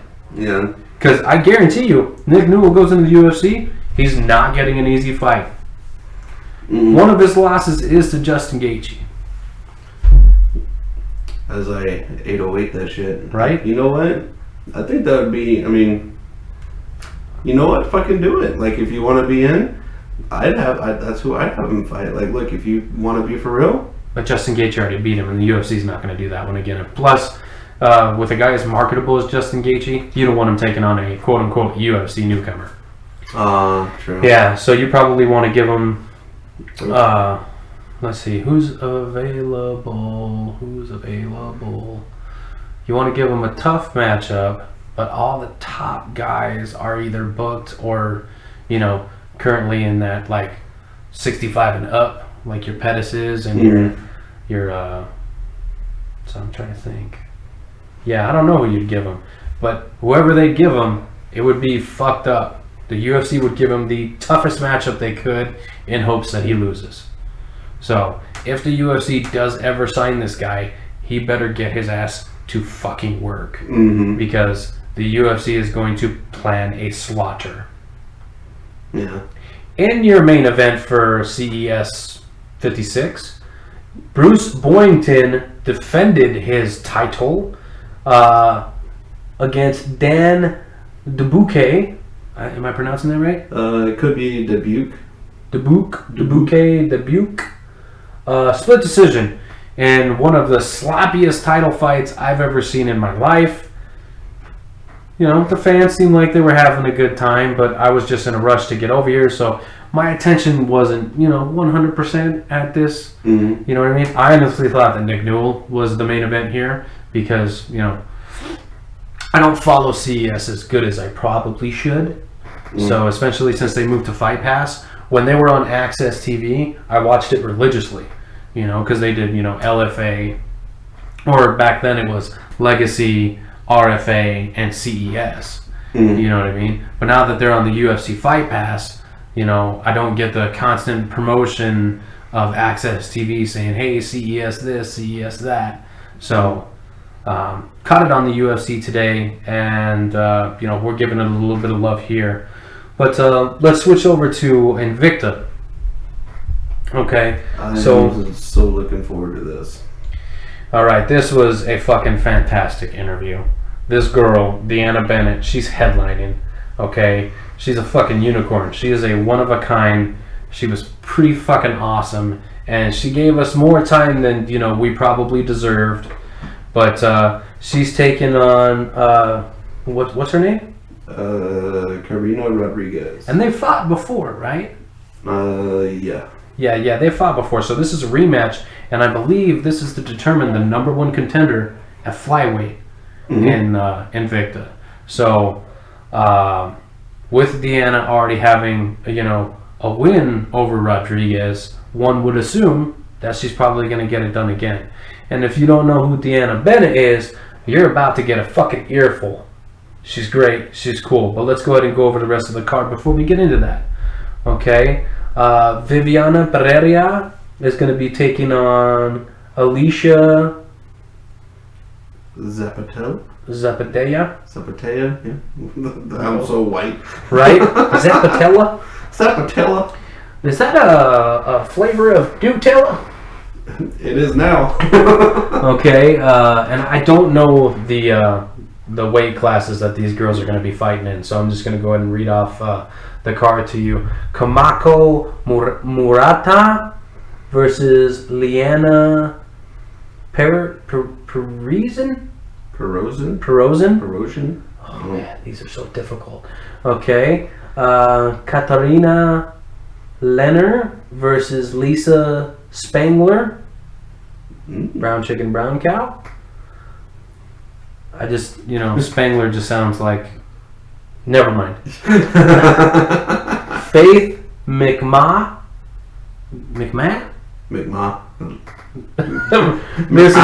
versus Caitlin Young. Chelsea Chandler versus Brittany Victoria. Why can't we have just names like this? Kelly D'Angelo versus Jillian DeCourcy. Monique Adrian versus Loma Lukbumi. That sounds about right. Lukbumi. Okay. So Spengler and Lukbumi. Lukbumi Spengler. Probably going to hell for that. And then Jenia Gooden versus Valerie Wong. Of course, we're going to end with a Wong. Why not? Anyways, to get you guys motivated to go check over Invicta FC 35, June 7th on UFC Fight Pass. Again, we caught up with the headliner, Deanna Vitamin D, the unicorn, the one and only Bennett. So, check her out. What's going on? Oh, another day. That's how you get an interview started. So we are here with Invicta 35 headliner Deanna Bennett. How are you doing today? I am fabulous and so happy to be talking to you guys today. All right, well, thank you very much for giving us knuckleheads some of your time. We appreciate it. No problem at all. My pleasure. All right, so I'm gonna go ahead and let the co-host get started with his questions. Jonathan, what you got for Deanna? All right. Yeah, like we said before, thanks for taking time out of your day and talking with us. The first question I got for you is, how has training been since your last fight 4 months ago? Do you feel like you have improved? Yeah. Honestly, this camp has been great, and I'm one of those head cases where my coach is like, "Hey, after the fight, take time off," and I'm like, "I mean, in theory, that sounds great, but I'll be right back in the gym the very next day." I did go to Utah right after my last fight, but that doesn't mean I was out of the gym. That just means I was training with the people in Utah that I used to train with before I moved out to Jersey. And then as soon as I got to Jersey, it was like right back in the gym, ready to go. And I think just because I knew who I was going to fight, I didn't know when, but I knew who I was going to fight, it motivated me to even more to be right back in the gym and right back to training and working on being my best self. And so I've been gung-ho, going at it basically since that last fight, and working on some stuff that I noticed in this last fight, and working on some stuff, opponent specific. Seeing Katerina, she fought the same day that I did in this last one, and so it's been good. I've been working my butt off, literally. There's no butt left. To begin with, but there's no butt left now, so it's been good. Oh, that's amazing. I like the enthusiasm that you bring to it. Makes me want to go out there and start doing this stuff now. So. Oh, you should. It'd be wonderful. He'd be the shortest heavyweight on the planet, I assure you. Well, that works in great with my next question. How easy was it for you to make that transition in training camps, going from Utah to Jersey? Honestly, it was a little bit of getting used to out here in Jersey. Finding my groove, because I was in such a comfortable place in Utah, which was part of the problem in itself. Like, I needed to push myself, and I was in this little comfort bubble where I wasn't pushing myself anymore. And so, I had a few of my teammates, one specifically, Court McGee out there in Utah. He's like, you need to get out there. You need to, if you have a spot where you're going to go there. You need that to push yourself. And so it was great to have the support of the people there in Utah telling me to go and kind of broaden my horizons. And there was some finding my groove here. The head coach that I have now, Brian, I've only been with him since about August, late August of last year. And finding him as a coach has been a game changer for me. You have to have a head coach that you groove really well with. My coach in Utah was amazing to me for my first fights and being there and helping grow me as the fighter that I am. I just needed that extra push, and I hated leaving him. And he's great, and I recommend him to anyone that's in the area. I love him to death still to this day. But Brian's the coach that I've been looking for my entire fight career. Somebody who really understands fighters and the fight game itself, and really knows what it takes to create athletes and to push them to their full potential. And getting that in Utah or in Jersey, and even just the different training partners and the whole training atmosphere that you have in Jersey, it's been everything that I could ever ask for the sport. Oh, that's awesome. Sorry, I'm at a loss for words. That's amazing. Like how you fighters can go from one training camp to another and learn just so much more. It's almost kind of like breaking that glass ceiling. Definitely. Yeah, just trying to make sure that you're trying to better yourself and just bust through it. So my final question I got for you, since taking on this new training camp, you're fighting Rodriguez for a second time. You had to make a lot of adjustments from the first fight with her. With this new training camp, do you think that'll improve this next fight that you have with her? It's definitely helps me with training for Katerina and bringing new tools to my game. My coach Brian, he has seen me for the fighter that I am, and he knows my weaknesses. He knows my strengths, and to be able to fine tune that all is definitely going to help with this fight with Katerina. I beat her the last time that we fought back on the Utah card with Invicta, and since then I've only grown as a fighter and really found my stride in fighting. There's been some rough moments and some times where I was a little unsure of myself, but Brian, that's one of the good things with him as a coach, is that he knows when I'm having a bad day, and he always says that I have like 8+ different personalities in my brain. He's like, all right, which one's there today? Is it Patricia? Is it Penelope? Is it Chuck? Which one are we working with? And then I'll be like, ah, and he's like, oh, that's definitely Penelope talking today. And I was like, yes, it is. And she's crazy. So he's like, yeah, I know. So tone it down there. And just having him there to help kind of like wrangle in all the craziness and all the emotions and really kind of working on making me a complete fighter.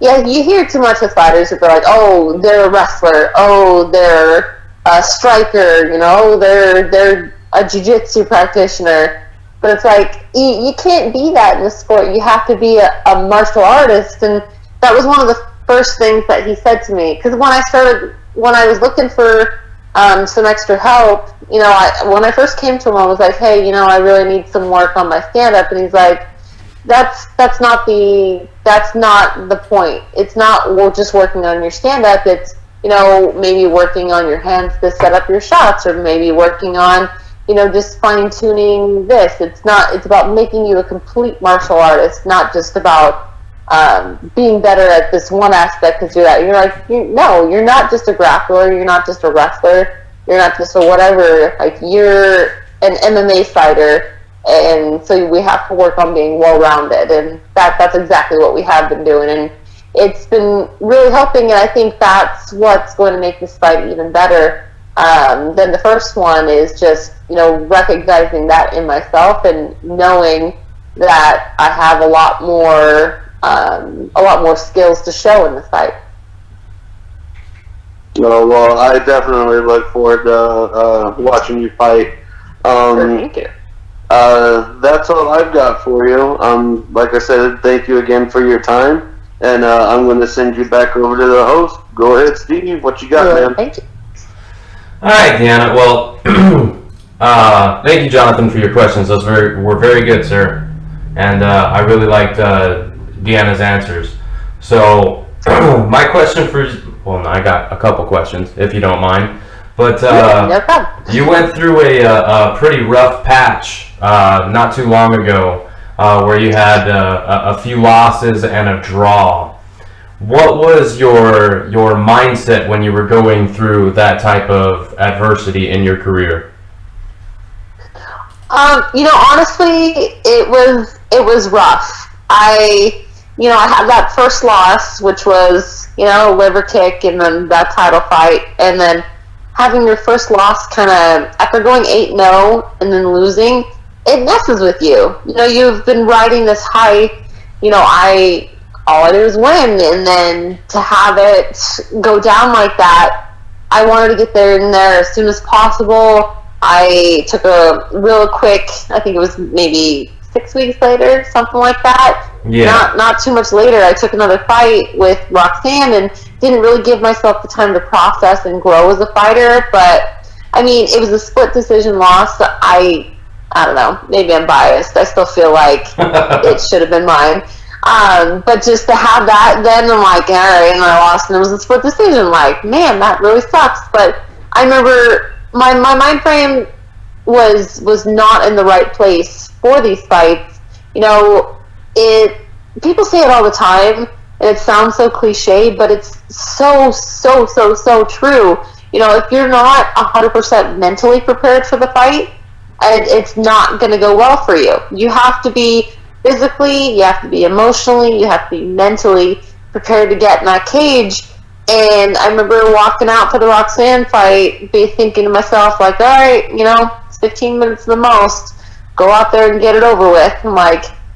And it just killed me to have that mind frame, because in the third round, I felt like it was back and forth, but I felt like I was potentially in the lead with that. And then she hit me with this one-off punch, and it just busted my nose in the same spot that I had busted it like a couple of different times, and I had blood running down my face, and I was like, man, this doesn't look good. But it just hit me. I had this like aha moment where that was where I was supposed to be, and I can't have that frame of mind anymore.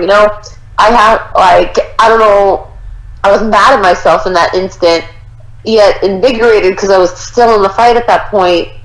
This is where I'm meant to be. This is what I'm supposed to do. And after that fight, I didn't fight for another year. I was just training, and then personal life still kind of got me down, and it was rough. And then after the Jody Escobar fight, I had the Ultimate Fighter, and that kind of renewed my sense of everything again. I went 1-1, I won a fight, and then lost the fight on the Ultimate Fighter. So to win that fight on the show, my first one, kind of gave me validation that, fighting is still in my heart. It's what I want to do. It's what I've dedicated my entire life to. And it was the Ultimate Fight. I can't say enough about that experience. It was the most positive thing. I honestly never wanted to leave. I got so many great things out of it, and if it wasn't for the show, I would have never found myself in Jersey and with the training partners and everything that I have now. And it was hard to get through that point, though. I would be lying if I said there weren't times when I was having those struggles where I was like, all right, well, maybe, I don't know, I don't want to say that I'm done, but can I pull myself out of this hard spot? And it's funny because we're having this conversation at the gym. One of my teammates, he actually just had his third loss in a row, and it's a rough spot to be in. You get 3 losses in a row, and you're like, all right, well, is this going to be it for me? But those people who really want it and really want to fight, you can make your way back from that. If you work hard and you dedicate yourself to it, you can make your way back from it. Yeah, it sucks. Yeah, losing's awful, but if you have the right mindset and work and put the time and the effort in, you can find your way back to what you should be doing. And I'm so glad I did. I'm in a great spot right now, and I feel better than I ever have. Well, I always, think of Andrei Arlovsky when you talk about somebody who's hit, a deep skid in their career and, just rebounds from it. He's done it multiple times over his career. He's actually in one right now, and he's still fighting and still on the mission to get the belt. So I don't like kicking fighters when they're down. Definitely not. I'd rather pick them up and dust them off. And just because you lose a couple fights in a row doesn't mean that this isn't what it's not what you were meant to do. You're just you got to find out how you got to get back to the winner circle. Exactly. And people want to judge from the outside, but they just see it like, oh, they should just hang it up. And like, no, that's not the fighting spirit, and you go into a fight, one person's going to win and one person's going to lose. Both people that go into that ring do not come out winners. Or in my case, every once in a while, you both get your hands raised in the end. And can I just tell you, that hurts more than any loss ever. I'm like, woo, got my hand raised. Well, shit, so did she. About that. Like, that sucks. Draws hurt. more than anything, more than any loss that I've had. Draws are so much worse. Well, see, and that's the thing. A majority of your losses are via split decision. It's not like you're getting your ass kicked or getting demolished out there. You're competing and it's competitive. You know what I mean? Yeah, and that's how I feel with it too. Like I didn't come out of a single fight and been like, wow, I just got the ever living shit beaten out of me. Like it's never felt like that. It's like, it could have gone either way. I had a bad fight this last September. I took this fight with Tough Enough, and listening to the commentators and being in the fight. I don't know how their good judges are going to judge this. It could go either way. And it was another one of those where, I went in there with the wrong mind frame. I didn't push myself, and I ended up not getting the decision, but it wasn't like, oh, you got beat up, and that was never the case. And that is something like I'm never gonna let myself not fight when I'm in there. It's my whole. I put it up on Instagram today. Like my whole heart, my whole life is built for fighting. My whole heart is in it. I wouldn't be where I'm at and do the things that I do if that wasn't the case. And I'm gonna keep fighting, and I love it. I love every single second of it. Even I can get punched in the face 6 times in a row, but you know what? I still love it. Well, we love you too for in the cage. Yeah, thank you. You're actually one of the better Instagram follows. So everybody check Deanna out on Instagram. You want to drop that handle? Yes, please follow Deanna D. Bennett. D for my middle initial, or you can say for vitamin D2, because that's my fat name. But yeah, Deanna D. Bennett. I post random stuff every time I get a little weird. Well, we love weird, so that's good. And everybody needs the vitamin D. Well, I know. You get a giant dose of vitamin D every day with that. So who doesn't want a little vitamin D in their life? Right? Well, let's talk about your upcoming fight. You're actually headlining Invicta. Yes. It's my first time headlining anything. I was like, I got a little nervous because they're like, you're headlining. I was like, sweet. And I was like, oh, wait. Does that mean you're going to put my weird-looking face on all the posters? Because, half the time I look like a tranny in posters and pictures. So I'm like, that's going to be a good look for y'all. Well, I don't think you look like a tranny. I think you look pretty good up there. Thank you. They chose a good one. They could have chosen so much worse. And I'm like, all right, y'all did good. Y'all did good. Okay, so now with this being your first main event, how are the nerves? You fought her before and you came out on top, but how are the nerves going into your first main event? It definitely adds some extra pressure for there. I wish that wasn't the case. And again, I was at the gym the other day and my coach said something. I was just like, yep. So I was talking to one of the other people and they're like, oh, when's your next fight? I was like, June 7th, my main event for Invicta. And my coach turns to me because he heard the way that I said it. And he's like, you're nervous about being main event, aren't you? And I was like, stop reading my mind, damn it. There's a lot of weird stuff going on in there and you don't want to be part of that. And it's nerve-wracking. I always get anxiety before every fight, and it's not even just fights, any type of athletic thing at all. And you always feel those nerves. I was actually talking to one of my teammates last Saturday, and we were waiting to get into the cage for our rounds, and I was like, man, I have got some serious nervous peas going on right now. And she turned to me and she's like, seriously? And I was like, yeah, I got the nervous peas. And she's like, I thought it was just me. I was watching the guys in there before, because it was Frankie Edgar was sparring with Marlon in the cage right before us, and I was watching it like, are you telling me I gotta go in there next? And yeah, she was just like, I thought I was the only one that had anxiety before sparring and before that. And I'm like, no, whether it's a fight, whether it's sparring or anything, anytime I have that pressure where I want to do the best of my ability, you're going to have those nerves, and the nerves keep you sharp, and the nerves help. And, I want to put on a good show for Invicta. I want to put on a good show for all the viewers and for all the fans and for everyone watching. And, I wouldn't say that it's, like, scary or anything like that.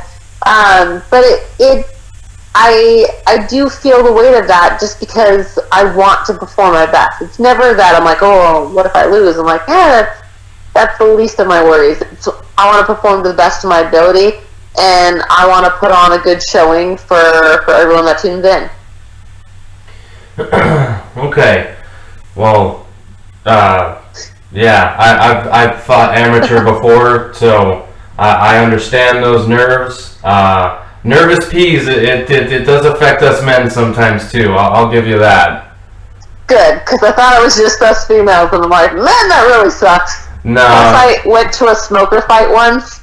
I was actually cornering my friend in a smoker Muay Thai fight, and she hit the girl in the body, and it was just like geyser of pee came out of this girl. Oh, so ever no. since then, I'm like, I got the nervous peas, I gotta let it out. I don't want to be the one that's in the cage. Yeah, it was horrifying. She actually came in between rounds to me like, man, I don't know what it is. There's like water all over the cage. And I was like, yes, water. So much water. I sent her back out. And then after the fight, she's like, you jerk. You didn't tell me there was pee. I'm like, well, would you would have gone back out there if you would have known? She's like, no. I was like, exactly. I'm not going to be horrified that you would throw kicks and urine was coming off of your toes. You. Yeah, well, you gotta be ready for anything, because literally, nothing is off limits. Anything can happen in that cage, from sure. Geysers to in and out of cage scuffles, a la Khabib McGregor. So definitely want to make sure that we're prepared for everything. So we don't want to take up too much more of your time, because we know that you've got a fight coming up. Literally, we're like 2 weeks. 2 weeks. Oh yeah. So we definitely appreciate the time, but I want to give you as long as you would like to talk about or drop your sponsors. Sorry, I'm dealing with a microphone issue over here, but go ahead and drop your sponsors if you would, please. Oh, you said as long as I want, so I'm going to spend the next 45 minutes go for it. That has made an impact on my fight career and my life.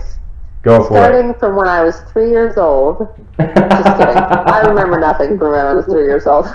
We'll fast forward through that part.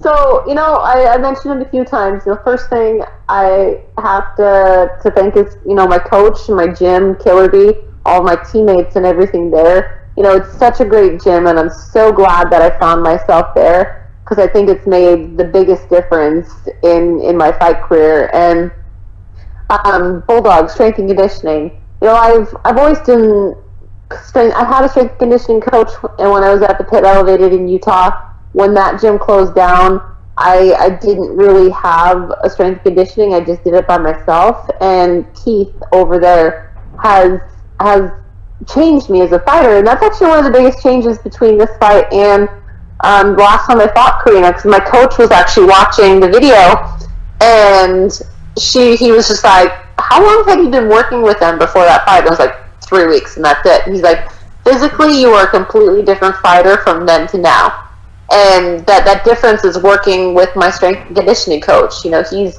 formed me into an athlete, not just somebody who competes. So, he builds athletes there, and I can't thank him enough at Bulldog Strength and Conditioning.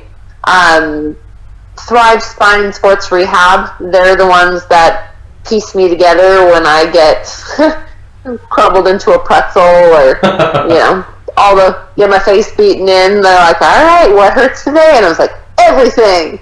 Like, all right, let's fine tune this a little bit. What hurts the most today? I'm like, this does. I'm like, all right, okay, we're gonna work on that.